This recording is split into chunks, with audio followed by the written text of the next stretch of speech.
Le voyage du petit pèlerin, chapitre 42. Incrédule. Après le départ de l'être brillant, les pèlerins reprirent leur course, et durant 2 ou 3 jours ne rencontrèrent ni amis ni ennemis. Ils traversaient maintenant un vaste espace qui s'étendait entre les montagnes des Délices et une contrée splendide, désignée sur leur carte sous le nom de Pays de la Joie. Une partie de cette plaine s'appelait la Terre enchantée, et Espoir rappela à Chrétien que les bergers leur avaient recommandé de ne pas s'y endormir. « Oui, je m'en souviens, dit Chrétien, mais je suis content que tu y penses aussi. Soyons sur nos gardes. Après un si long trajet, ce serait terrible d'être fait prisonnier, comme celui que nous avons rencontré l'autre jour. Nous n'écouterons plus aucun flatteur à présent. Il me semble que je vois un homme là-bas devant nous. Oui, et il tourne le dos à la céleste cité. Je pense qu'il vient à notre rencontre. Ce n'est pas un être brillant, dit Espoir, lorsque le voyageur fut un peu plus près d'eux. Non, il porte une robe de pèlerin. Et pourquoi marche-t-il donc dans cette direction? Le voyageur, du nom d'Incrédule, s'arrêta auprès des enfants et leur demanda où ils allaient. Sa physionomie était agréable, sa voix douce, mais pourtant les garçons comprirent tout de suite qu'ils ne devaient pas avoir confiance en lui. « Nous allons à la céleste cité, la cité du roi, répondit Chrétien. Incrédule se mit à rire. Pauvre petit, s'écria-t-il, vous avez vraiment peiné jusqu'ici sans avoir découvert ce qui en est. Comment ce qui en est? S'indigna Espoir.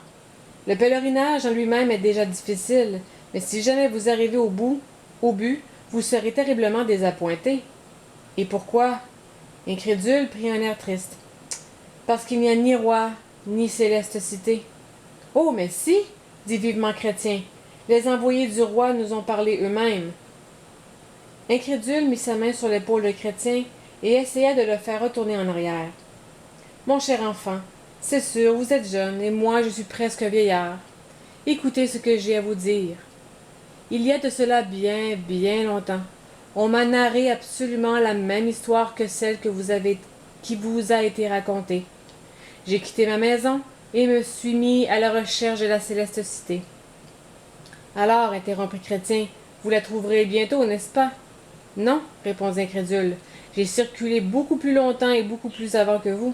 J'ai été pèlerin pendant 20 ans, mais je ne puis trouver aucune cité. Chrétien se tourna vers Espoir, sa figure était empreinte d'une profonde tristesse. Oh, crois-tu que ce soit la vérité? Non, certainement non, dit Espoir. Ne l'écoutons pas. Tu sais pourtant que nous avons vu la cité du haut des montagnes des Délices. Dépêchons-nous ou l'être brillant viendra nous punir une fois encore. Incrédule observa attentivement les deux garçons, se demandant à quoi ils allaient se décider. Allons, revenez avec moi, dit-il, je vous ramènerai chez vous. Mais Chrétien lui objecta bravement. Vous essayez de nous tromper, mais nous ne croyons pas ce que vous dites. Nous sommes très sûrs que la parole du roi est vraie et qu'il y a une céleste cité. Nous en avons vu les portes quand nous étions avec les bergers. Incrédule secoua la tête. Vous êtes grandement dans l'erreur, dit-il, mais faites ce que vous voudrez. Allez à la recherche de cette cité qui n'existe pas. Moi, je regagne mon pays. Et nous allons chez le roi. Sans attendre, les vaillants pèlerins se hâtèrent, laissant Incrédule se moquer d'eux à haute voix.